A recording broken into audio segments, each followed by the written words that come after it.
dia, amigo internauta, bom dia, amigo leitor do Consulado Social. Hoje, sexta-feira, a gente não está ao vivo direto dos estúdios, como a gente já tinha dito, mas a gente vai trazer um material, uma entrevista com o nosso amigo, tanto eu como Jeremias Silva, estamos aqui. Vamos conversar com o Renildo Barbosa, ele é presidente da ProHomo, uma das entidades que trata da causa homossexual aqui em Salvador. A entrevista com ele, a gente vai conversar um pouquinho com ele, não só sobre o ProHomo, mas também sobre todos os assuntos que permeiam o assunto, o homossexualismo. Primeiro, eu queria que nosso amigo Renildo se apresentasse aqui, para poder a gente começar a conversar um pouquinho melhor. Primeiro, Renildo, que se apresentasse, falasse um pouco do seu trabalho, um pouco da ProHomo também. Como já foi dito, eu sou Renildo Barbosa, estou na presidência da ProHomo.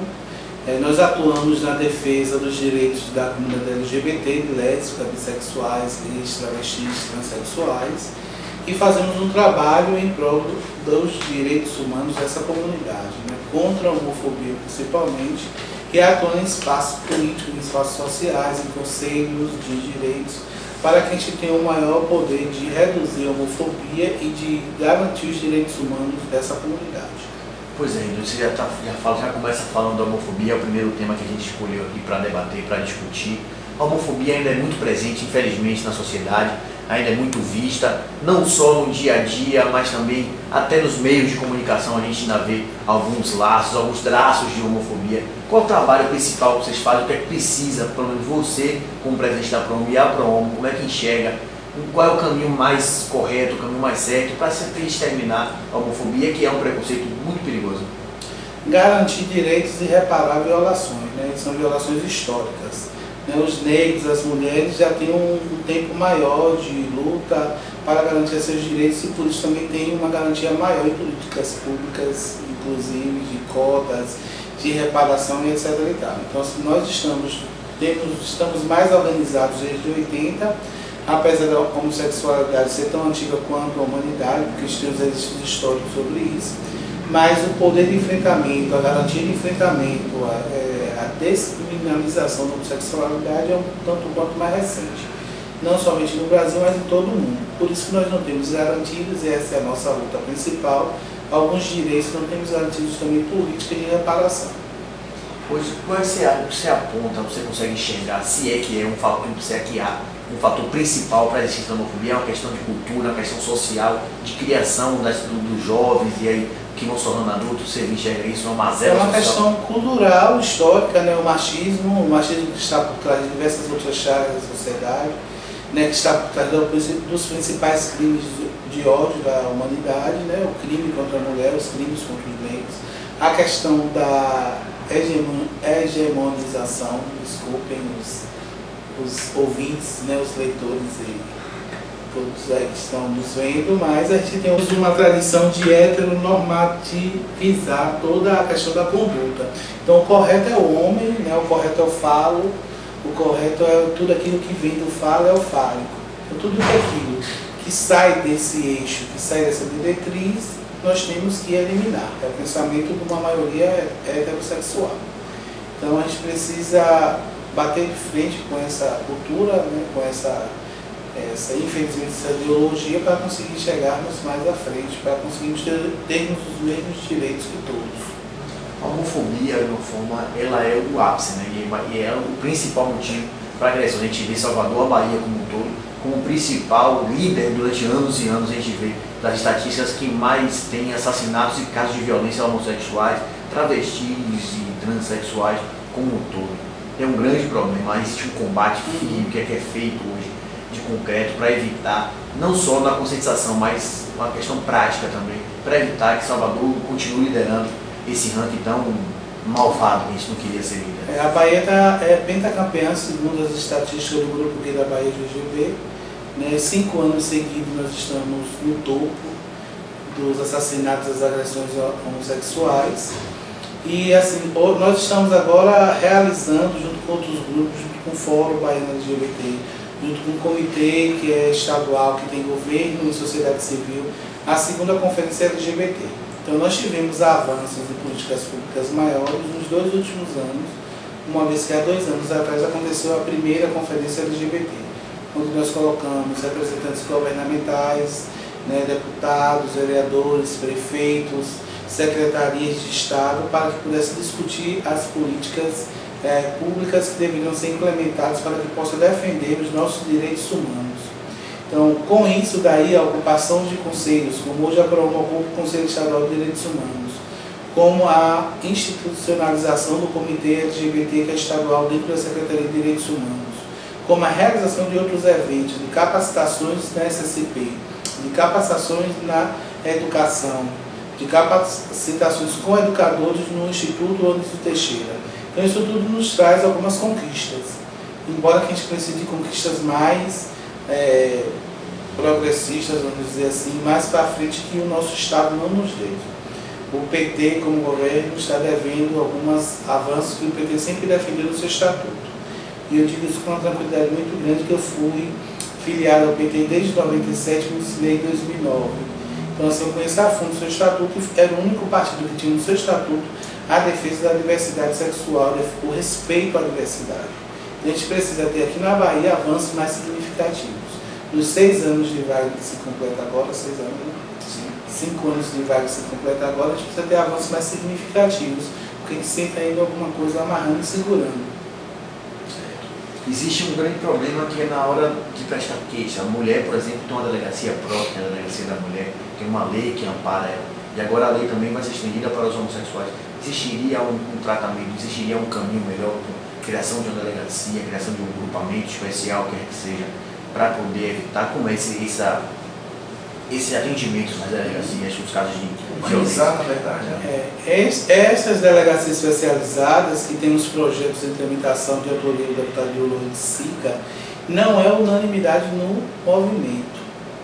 Não é unanimidade em nenhum movimento, nem no da Bahia, nem no nacional. E por alguns o entendimento é que a gente não precisa ter uma delegacia especializada, a gente precisa que nós tenhamos o respeito em todas as delegacias, em todos os espaços, até porque nós, inclusive, os gays, as lésbicas, são servidores da Secretaria de Segurança Pública, mesmo que não saiam do armário, não digam para toda a sociedade que são, mas nós temos diversos homossexuais que estão como servidores da polícia, da Polícia Militar, Polícia Civil, dentro da Secretaria, mas nós gostaríamos de sermos atendidos bem em todas as delegacias, porque é um dever do Estado, até porque nós pagamos impostos que pagam salários e estrutura. Mas tem uma vertente do movimento que pede, já há projetos de tramitação, e assim, a gente já tem alguns avanços. Por exemplo, há mais ou menos 30 dias a SSP nos convidou, enquanto Conselho Estadual de Direitos Humanos, e já há informação que a questão da identidade sexual e orientação sexual já está nos registros do sistema da SSP, né? Quando você vai dar uma queixa, ou quando você está sendo atendido enquanto o agressor, por exemplo, você tem lá orientação sexual ou identidade sexual, e também como vítima, até porque a gente precisa de políticas públicas, a gente tem que ter estatística, né, os índices, para que a gente comprove a necessidade de tal política. A gente discutia sobre a questão do HIV, que antigamente era um dos fatores também de preconceito, era o aidético, sempre eram sinônimos praticamente, homossexual e aidético. Hoje, como é que está esse trabalho de conscientização para evitar a doença? A gente sabe que não é só gay, mas é um grupo que tem eles estão chamado grupo de risco, né? Não só como os homens casados também, então. Os idosos agora até. E os idosos também por conta da promiscuidade e tudo mais. Já caiu esse preconceito de questão de ser sinônimo homossexual e portador de HIV? E como é que está esse trabalho de conscientização? Como é que estão os números? Se já percebeu uma diminuição? A gente precisa, sim, agradecer muito a esse canal de comunicação, porque a gente precisa socializar e divulgar as conquistas, né?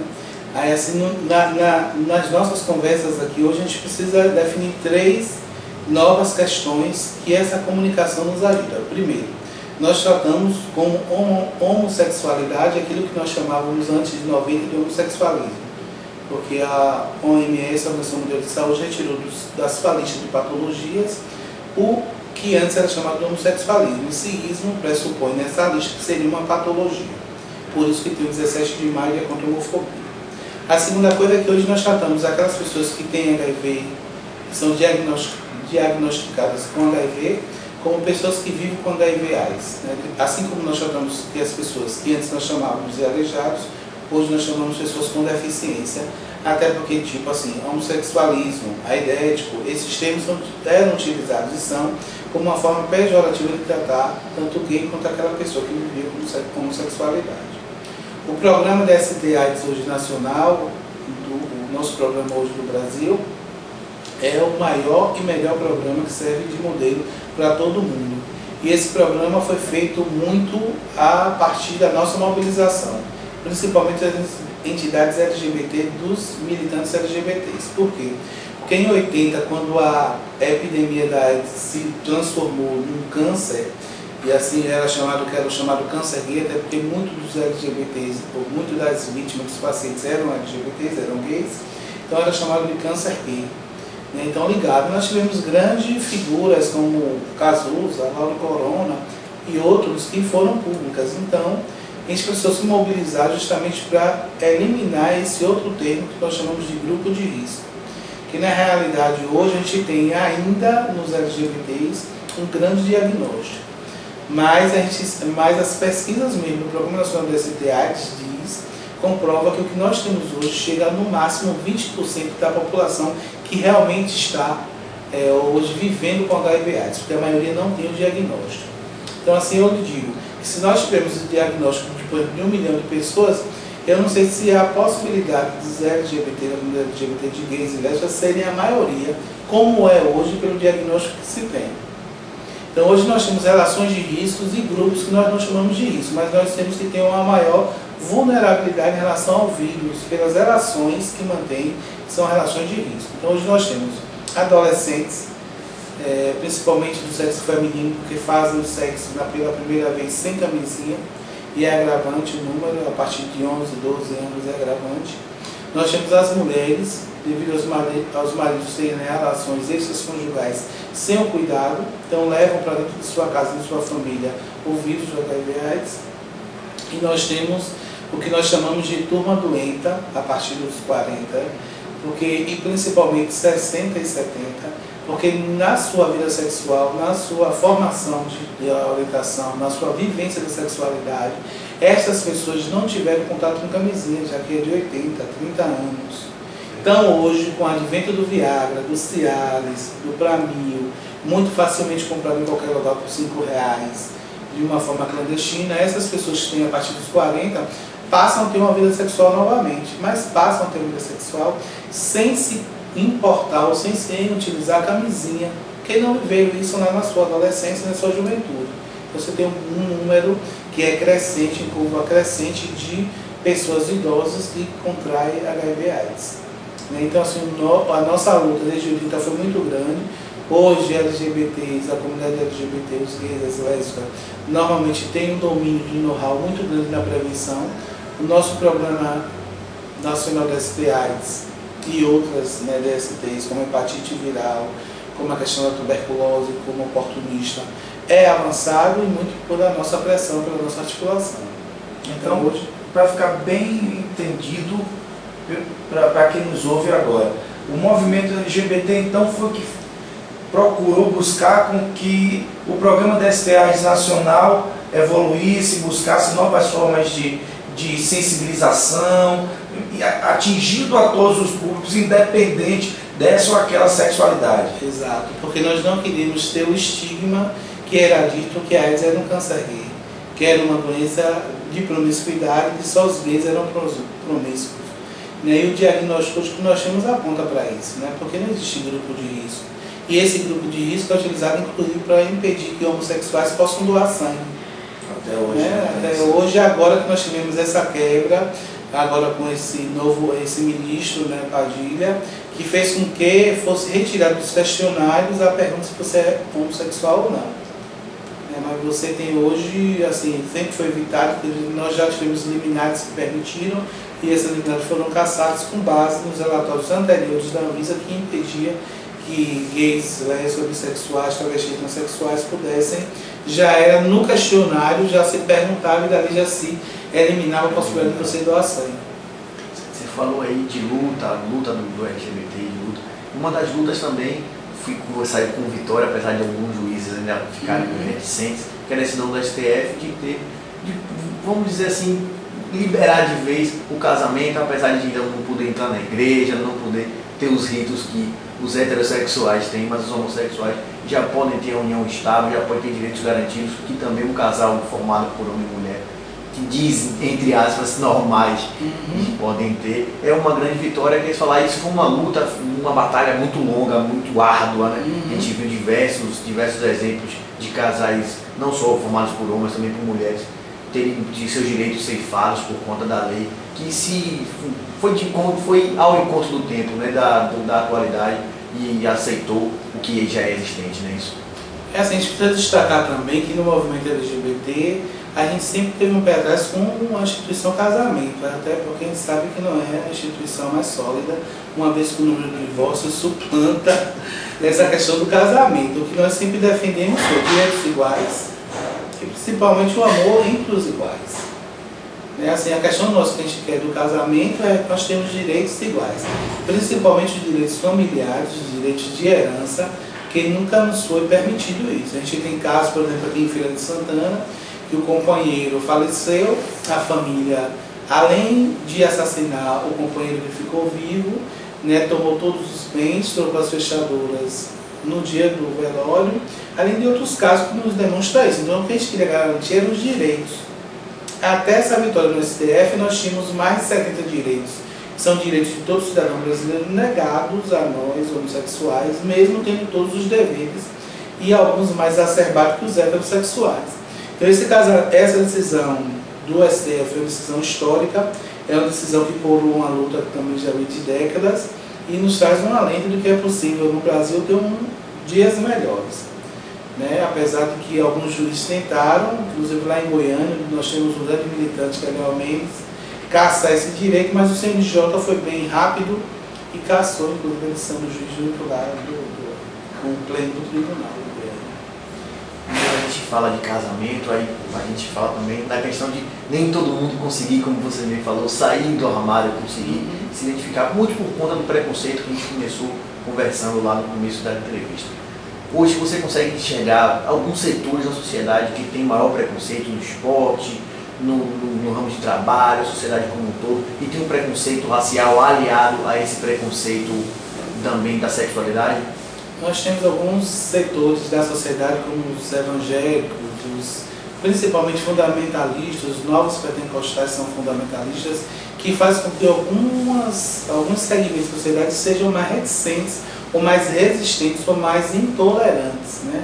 Apesar de a gente ter alguns avanços também com alguns segmentos evangélicos. Mas nós temos assim, uma bancada evangélica que impede muitos avanços na questão da legislação. E legislação é o principal para nós, já que a lei não diz que proíbe, mas na cultura e na tradição se proíbe muitos avanços e muitos direitos que nós temos como pessoa humana, como ser humano. Sobre a questão que você pontua do preconceito racial, preconceito racial. Na Bahia nós temos 80% da população é negra, né? Em Salvador principalmente. Então assim, a gente tem sim o preconceito, até porque você ser pobre, da periferia e ainda demais, ser gay, como todo mundo diz, né?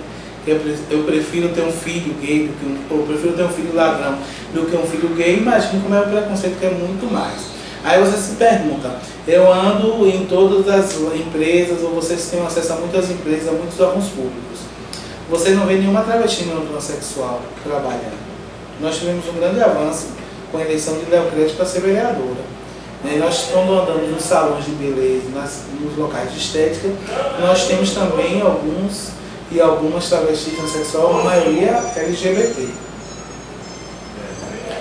E nós temos uma maioria LGBT. Entretanto, isso é estigma, é como se fosse um gueto, né?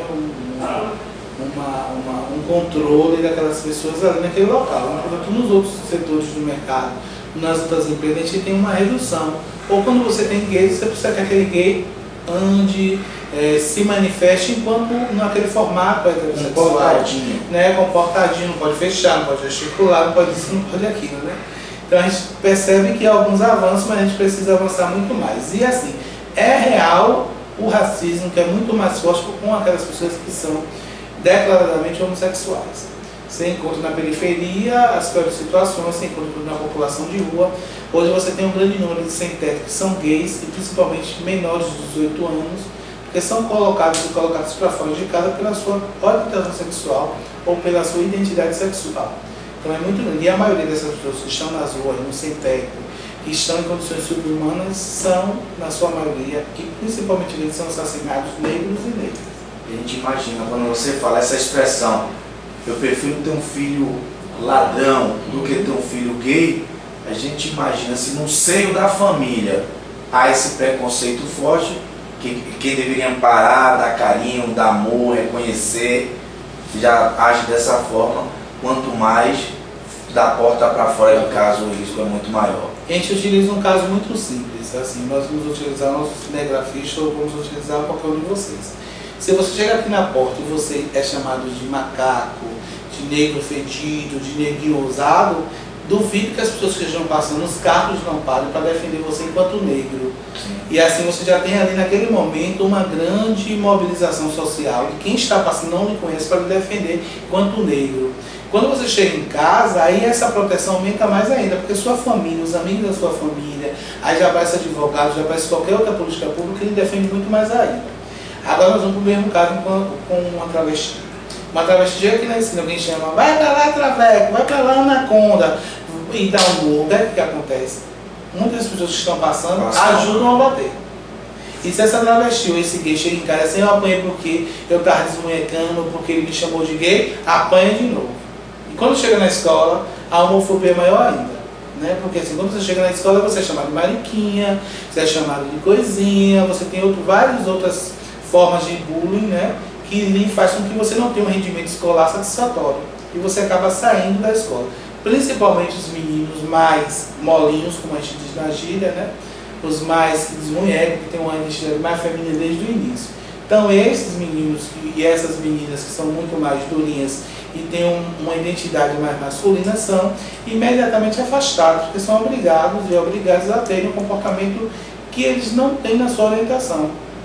Né? E os outros adolescentes e as outras crianças já são treinadas, já são incentivadas pelos pais e mães e familiares a tratar aquele diferente como se fosse uma coisa ruim, que eles não querem para o seu filho. Então eu vou fazer com que o meu filho seja também um radar da homossexualidade do outro, porque ele vai ser o primeiro a falar, mesmo enquanto criança, que o amiguinho é gay ou que a amiguinha é homossexual, é lésbica. Então afaste imediatamente a possibilidade de convívio da criança que está se formando, do adolescente que está em formação.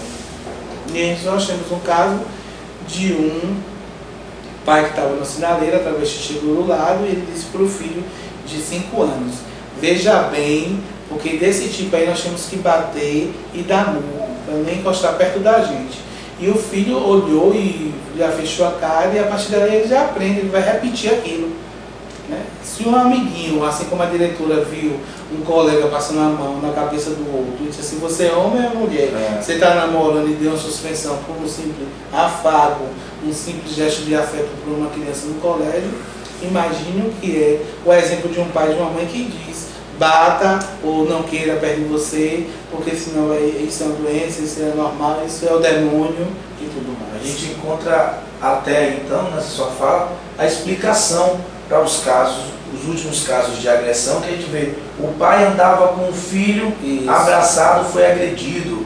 2 amigos iam conversando, brincando com outros, se abraçaram, foram agredidos. Então, é realmente um aculturamento desde a infância. E aí a gente já entra naquilo que a gente conversava.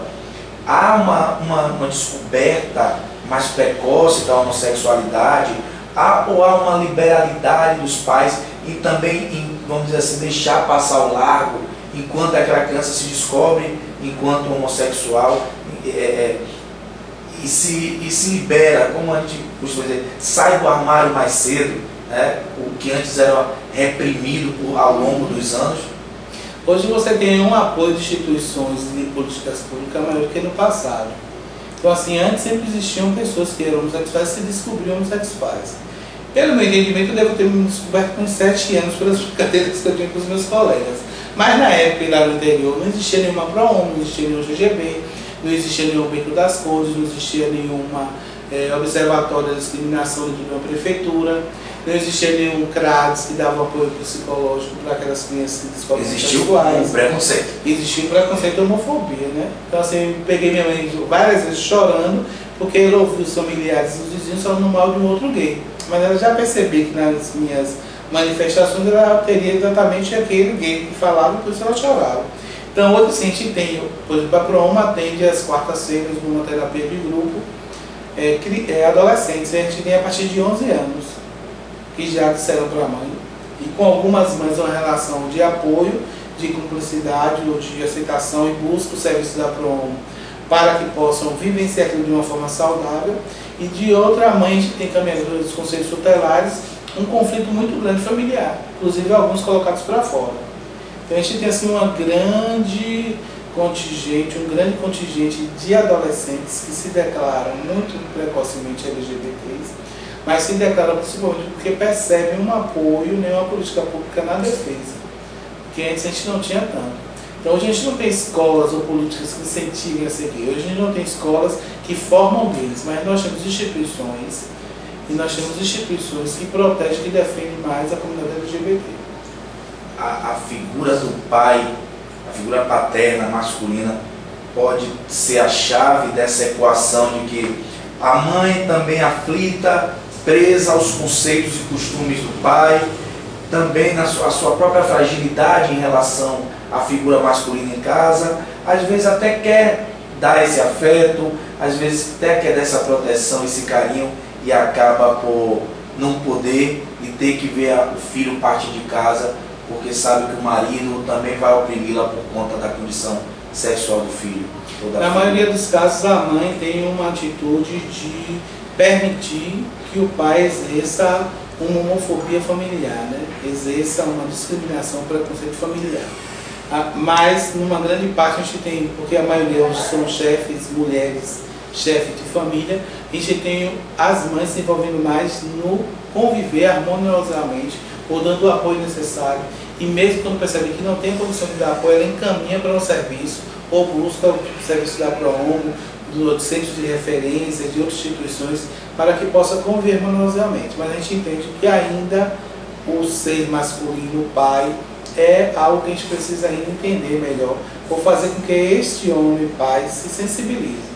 A gente entende que é difícil porque o machismo é muito mais arraigado de que a política de respeitar a diversidade, né? De viver a diversidade.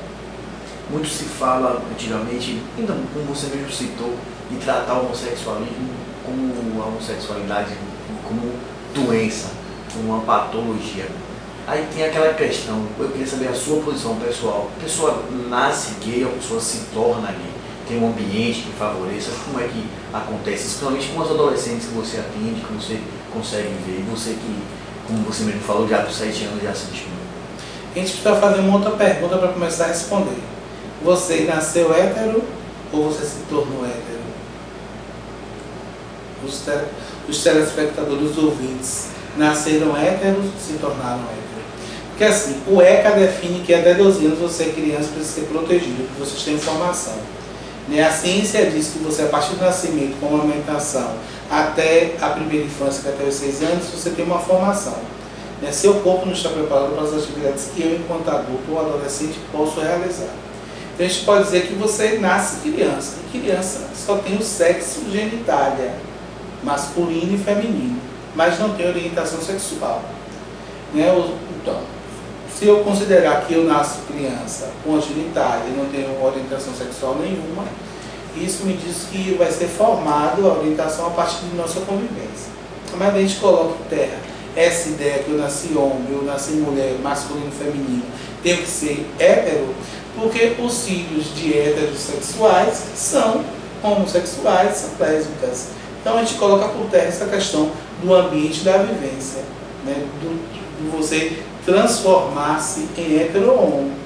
E as pesquisas mais avançadas demonstram que os genes, né, a genética, a questão cerebral, lhe diz que desde o nascimento, por exemplo, os homens gays têm um cérebro muito mais similar que as mulheres do que com outros homens heterossexuais. Isso já foi estudado, foi analisado em milímetro, em microscópio e tudo mais. Então, assim, você nasce, você pode ter experiências de outra sexualidade, sim, que em 180 já dizia lá nos Estados Unidos que em 30 e no máximo 50 anos a maioria da população da Terra vai ser bissexual. Aí você tem de um lado uma maioria, por enquanto, dita, declarada, porque é mais fácil, mais comum, hétero. Você percebe que é um crescimento muito dos LGBTs, né, da comunidade LGBT, dos homossexuais. E isso também é explicado em algumas outras teorias científicas. Você tem excessos, que você vai para excesso do outro lado, para que você chegue a uma conformação de forças. Então, essa teoria também entendida que daqui a alguns anos nós vamos ter uma maioria bissexual. Até porque a gente precisa ver mais em harmonia, né? Então a gente já brigou demais, já matou muitos homossexuais, precisa reduzir essa matança. Mas ninguém se transforma em gay, se transforma em hétero e daqui a pouco deixa de ser hétero, deixa de ser gay. Né? As pesquisas, a nossa vivência demonstram que nós já nascemos com uma orientação sexual mais definida, né? Alguns héteros, em menor escala homo, ainda temos os bissexuais, mas que daqui a pouco aflora, mesmo que uma maioria seja hétero, mas daqui a pouco aflora essa questão de ser homo ou bi. Essa questão de tratar com o homossexualismo ainda sofre um certo... Até o final você vai falar homossexualidade. A questão de tratar já avançou muito, mas ainda tem um certo problema. Principalmente na TV, a gente já consegue ver hoje o que era antigamente, era tratado como absurdo tratar a homossexualidade de novelas, principalmente novelas quando as famílias estão sentadas à frente da televisão, como a novela de hoje dita das 9. Mas a gente já conseguiu avançar, já vê casais gays em praticamente toda a grade de programação. Mas ainda há um certo tabu. A gente teve o exemplo da última novela da Globo, que foi proibida, foi até tratado a questão da violência contra o homossexual, mas ainda não se trata um casal como um casal, na verdade, que se beija, se abraça, assim como faz um casal heterossexual. Você ainda acha que falta muito para quebrar esse tabu? Falta muito se você assistir apenas no TV, né? Apenas no canal, porque nos outros canais nós já tivemos beijo, que nenhum canal se recusa a fazer até agora, e os autores principais são gays, né? Há essa questão da tradição, porque tá a novela para a família. Então assim, o meu filho, por exemplo, pode assistir sexo entre homem e mulher, não pode assistir um beijo entre dois homens e duas mulheres, mas ele já vê isso no dia a dia, na rua. Você não vai conseguir controlar isso sempre. Aí ali, então a gente vai fazer de conta que tem o pai e a mãe, que o pai e a mãe não brigam, que o pai não tem os relacionamentos extras, que a mãe também não tem os relacionamentos extras, todo mundo direitinho, pai, mãe, filho e filha. A gente sabe que é uma ilusão, né? Essa é uma visão tradicional que não se mantém, todo mundo que está assistindo, que está em casa, sabe que não existe essa questão certinha, direitinha. Então, assim, se o meu filho não pode ver dois homens se beijando, também não pode ver homem e mulher se beijando, não pode ser você, isso é construção de sexualidade, de vivência, de respeito. E seu filho, menor de 18, principalmente menor de 12, não pode participar, e muitas vezes participa e é violentado, sofre violações dentro de sua própria casa, né? Que são violações muito mais graves do que ver dois homens ou duas mulheres se beijando. Por exemplo, trabalho infantil. Hoje se constata que os abusos são feitos mais de 40% por pai, padrasto, tio, e são héteros, e são homens na sua maioria, que abusam sexualmente de meninos e de meninas. Então, assim, todas as pesquisas estatísticas demonstram que essa preocupação é infundada e também é preconceituosa. Que família é essa que abusa seu filho, sua filha, seu sobrinho, sua enteada, seu enteado? São homens, são héteros. É pai, padrasto, tio e primo, os maiores abusadores. Não são homossexuais, são heterossexuais a maioria. E tem aquela questão, tá? Meu filho pode assistir na novela agressão à prostituta, pode assistir agressão à esposa, roubo, corrupção política, pode até ver duas mulheres se beijando, mas dois homens não. Dois homens não. A gente recebeu até um e-mail, eu acho que você deve ter recebido também um e-mail. Olha, o meu herói da infância roubava para dar outros, né? Branca de Neve morava com 7 anões, não sei quem. Foi dizendo um monte de herói, assim, que tudo tem um defeito, que é algo que seja crime. Aí assim, como é que agora você pode querer que eu seja o bom, que seja o exemplo? Se tudo que você me dá desde a infância sempre tem um defeito, sempre tem um crime, aí depois eu cobro do adolescente. Por exemplo, na casa de Salvador agora eu tenho 220 adolescentes, não, 293, no espaço que cabe 120. Depósitos humanos. Depósito humano de adolescentes. Então como é que eu posso cobrar desse adolescente uma boa conduta, se na minha cidade o prefeito rouba, se na minha cidade há corrupção, se ele percebe que aquele que vende droga, que tem um carro, tem as mulheres, tem tudo, que exemplo bom que eu dou? Aí se ele vê na família tudo isso que também falou que se passa na novela, batendo prostituta, agredindo mulheres, que exemplo que eu quero que ele tenha? Por isso que também que a homofobia é muito grande, segundo uma pesquisa da Unesco, feita em capitais, 80% dos estudantes disseram que não aceitariam, que não se sentiriam bem se estivessem na mesma sala homossexual. Esses estudantes que estão estudando agora, que são alunos, que estão aprendendo a ter luz, aprendem isso como? Aprendem isso da família e da escola. Então se você dizer, eu não quero ter de jeito nenhum homossexual na minha sala. Então a gente tem esses paradigmas, esse enfrentamento que ainda fazer. E ainda vem a doutora Dilma, o CEF, foi eleita com o nosso voto, inclusive com o meu, e veta equivocadamente o kit anti-homofobia, que era chamado kit gay pelas igrejas evangélicas, e foram mostrados a Dilma no dia da reunião com os evangélicos, com o Magno Malta, etc. e tal, com o Silas Malafaia, com a bancada evangélica, foram mostrados vídeos que seriam utilizados com adultos e com educadores pelo Ministério da Saúde. Os vídeos seriam utilizados pelo kit anti-homofobia, pelo kit que eles consideram kit gay nas escolas, eram outros 3 vídeos que já tinham passado tanto pelo Congresso, quanto pelo MEC, que é o Ministério da Educação e Cultura, já tinha sido analisado e aprovado. Então, numa reunião, eu trago vídeos. Tinha vídeos que foram mostrados que eram utilizados na redução de danos com usuários de substâncias psicoativas, com usuários de cocaína, que pegou esses vídeos, essas cartilhas, ensinando como utilizar, como fazer sexo a esses usuários, e levou dizendo que seriam os mesmos vídeos e material que seriam utilizados na escola. Então é uma grande mentira. Mesmo Dilma avisada, um dia depois não tomou uma posição firme de contra a homofobia. Então, sobrou para Palocci, né? Sobrou para Palocci, quase que não sobra, né? Porque assim, foi feito o dito não, para que as comunidades evangélicas, a bancada evangélica não votasse contra a Palocci. Mas, infelizmente, o que foi feito também são fatos graves e Palocci acabou caindo.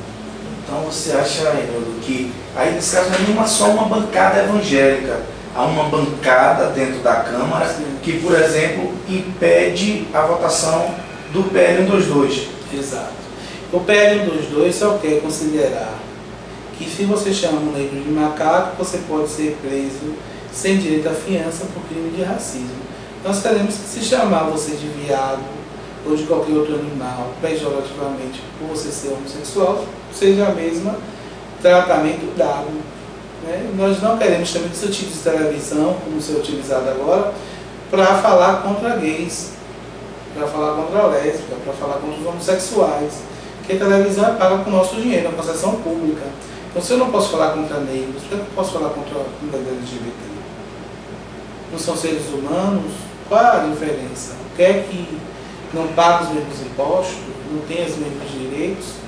Então, a gente precisa que o PLC seja votado. A gente sabe que enfrenta agora, muito sabiamente, Marta Suplicy, Jean Willis, Marinó Brito e outros deputados e outras deputadas estão fazendo algumas reuniões, chamando para o debate correto, sem ideologia, sem religião, de uma forma assim, vamos ler aqui, lendo aqui e mudando que realmente os evangélicos batiam tanto de frente, que foi desmentido, para que a gente tenha agora um projeto alterado que seja votado. Mas é preciso que tenha isso para que a gente tenha um freio em toda essa onda de violência. Certo. Vamos para os últimos tópicos. Primeiro uma pergunta, isso é interessante, a gente já fez nos bastidores já, a gente separou Bolsonaro, Jean Willis ou Léo Crete? Jean Willis, vou estar na Câmara Federal, por representar uma categoria de nossa comunidade que são os gays, e aqueles gays que pensam, aqueles gays que têm uma academia, e Léo Crete por identificar e representar travestis transexuais que não são protegidas, não são incluídas em nenhuma política pública. Léo Crete também representa a bicha quaquaquá, a travesti de periferia, a fechativa, isso a gente tem uma maioria, a massa. Léo Cretin conseguiu encontrar o voto da massa, muito que mesmo de protesto de alguns, a gente sabe que alguns foram de protesto, mas Léo Cretin consegue chegar à massa.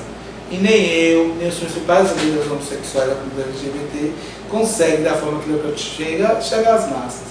Né? Inclusive outras lideranças já foram candidatos e candidatas e tiveram votações expressivas. Léo Cretin foi a quarta mais votada em Salvador.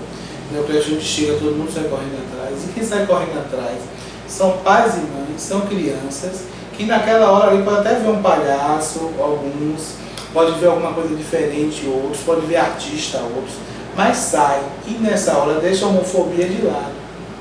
Então isso é importante dizer que Léo Cretin é uma travesti, que hoje o jornal Diário Oficial chama a travesti pelo nome feminino, porque o Atargo do Correio, que alguns insistem de vez em quando, em alguns lugares colocar como masculino. Vereador, que é certa.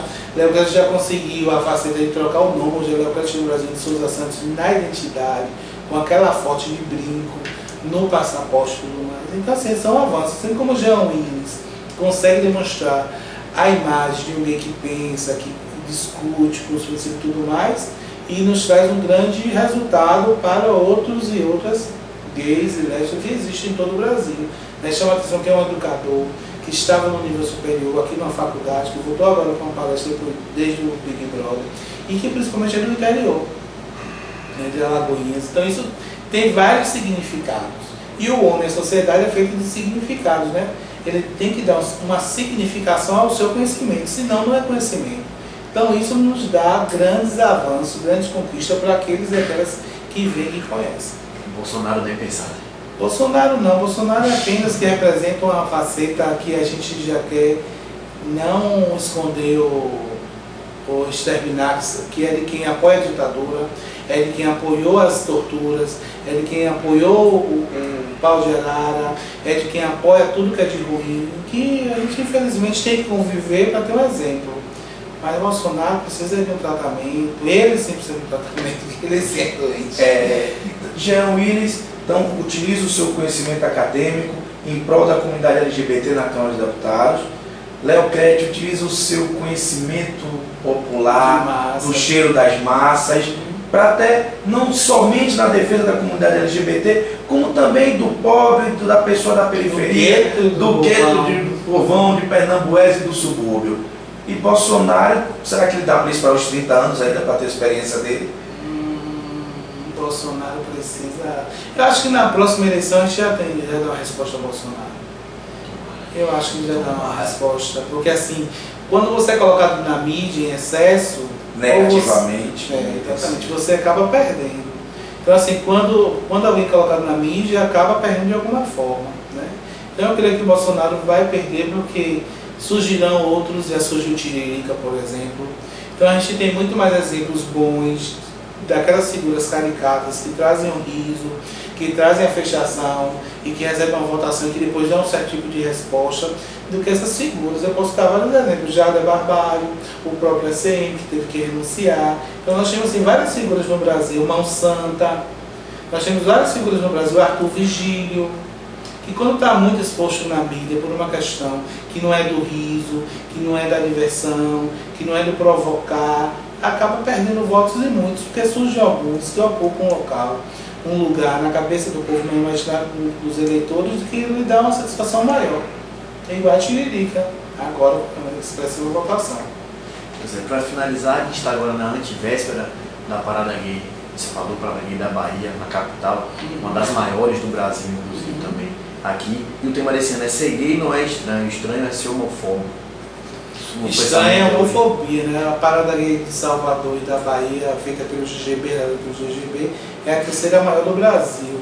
Esse ano a gente espera que tenha 800 mil pessoas. A gente sabe que sempre teve muito mais, né? Porque assim, a gente precisa contar não só quem chega, quem vai atrás do trio, mas quem olha do prédio, todos os prédios eles se transformam em camarotes, né? Quem passa, quem está em cada esquina.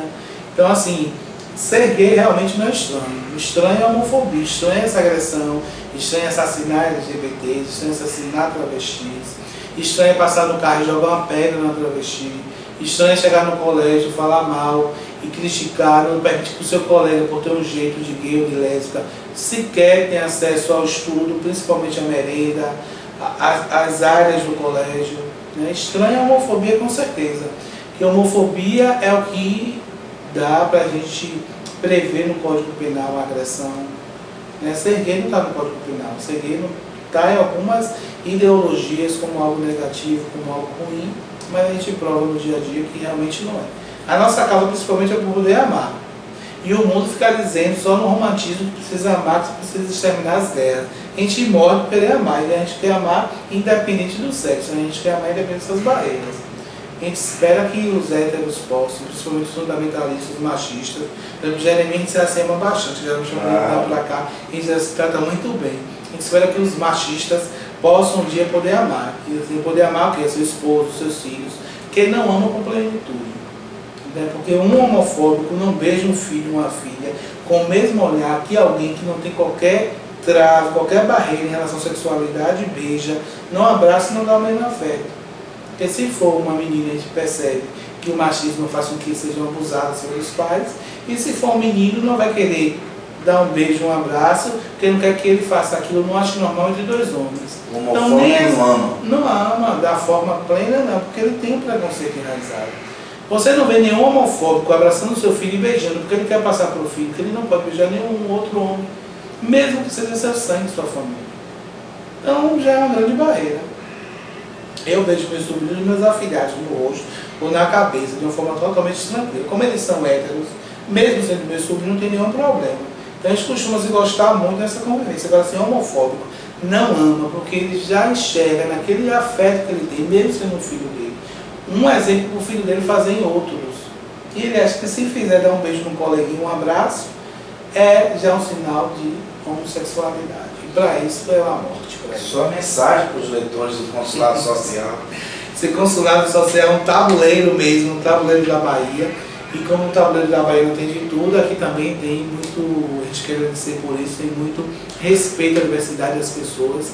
E a gente quer parabenizar o Consulado Social mais uma vez, quer dizer que aqui é um veículo sem homofobia, um site, uma TV, é uma interação sem homofobia. Parabéns a todos e todas aqui e continuamos nessa luta aí. Nossa luta é por amor.